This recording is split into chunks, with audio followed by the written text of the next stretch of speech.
there are a lot of unburied hatchets when it comes to my dad. My dad passed away last year, a couple days shy of his 62nd birthday, if I'm not mistaken. He had a pretty awesome last day, all things considered.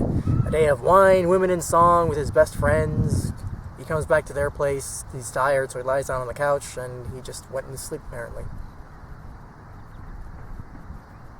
My parents split up in 2006, after about 18 years of marriage, largely because my father was just abusive towards my mother. Sometimes emotionally, sometimes physically. And my mother simply did not need that in her life. Against all common sense, I guess, I tried to maintain some sort of a civil relationship with my father, but the more time I spent with him, the more I realized that just wasn't going to happen. You may ask, why would anyone want to rebuild a relationship with someone who is abusive? That's actually a very good question, and to someone who thinks that there's simply no point in trying to get back with my father after that, you're absolutely right. But I guess some part of me just really wanted to be able to just reach out a hand to the guy, because he had gone through a lot of things. My father had a lot of skeletons in his closet that he just was never able to resolve.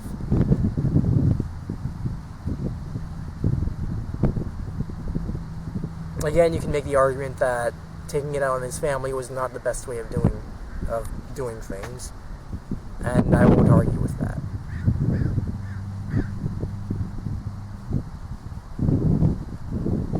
But how many people out there can cut their dads out of their lives? It's not an easy thing to do. I never really made the choice to cut my father out of my life. I simply came to the conclusion that it was what was best for me, because after a couple of years of effort and just no progress, something's got to give. The last time I saw my father on anything resembling positive terms was on Christmas Day of 2010, because I'd gotten him a Christmas gift and I took it to him personally. I say on positive terms because we did meet again after that, but it wasn't exactly a very happy meeting, and that's one thing I really not want to talk about. Truth be told, I lost my dad back in 2006 when he divorced my mother. And who knows, maybe someone could say I actually lost him earlier, ever since, I don't know, he first raised his hand against me or something. I don't know. I know that the more I talk, the more I make this guy sound to be a terrible monster, and the fact of the matter is, he could be if he wanted to. But in some crazy way, he also liked helping people. Shortly before I started my vacation, my mother and I visited my dad's old landlady, and both she and her neighbor, they knew that my father had done a lot of very not nice things. A lot of very bad things, let's say. But at the same time, my father had helped them out a whole lot. My father was there for his neighbor when her husband passed away. My father was there for his landlady when she needed a bit of money, I guess. Provided he borrowed a lot of money from her, and he probably didn't pay it back as soon as he should have. But there's a lot of negativity for me otherwise when I try to think of my father. And I know there are a lot of people on Father's Day who go through the same thing. And I feel for you people.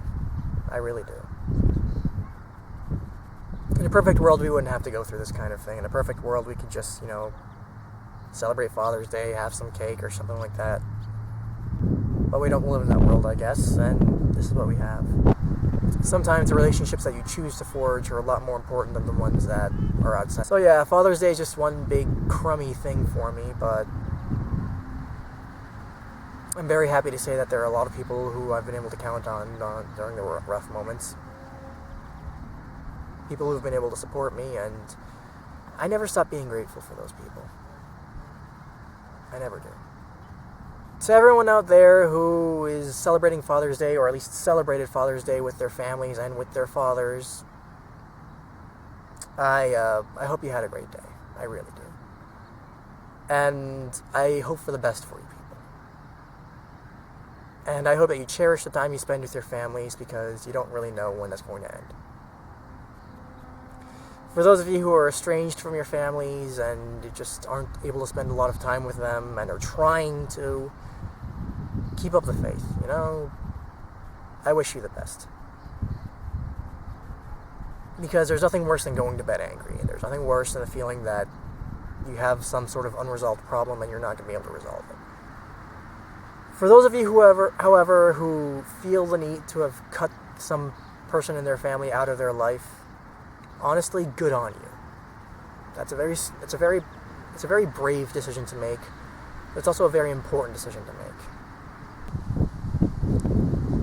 I guess all in all, the important thing is that we just do good unto each other. I hope that a lot of people don't have to go through the kind of emotional mess I kind of have to go through during this day.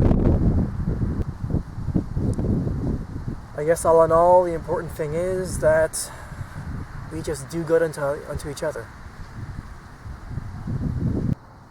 In other news, I've been spending a bit more time on Tumblr lately, and I'd like to give a nice big shout out to a certain artist by the name of Kyhu, Kyhu, K-H. Wait. I don't know how you pronounce it, but Kihu, I guess. A big mega thanks to Kihu, because she regularly holds art streams, and I went to one recently, and it was a lot of fun. We got together, she drew some Korra Asami art, she streamed Avatar The Last Airbender episodes, and we all basically were able to talk about our dads, and it was basically this one nice, very positive moment for everyone. I want to give Kihu really big thumbs up, maybe a fist bump. On that note, this is Mouse in the House, signing off.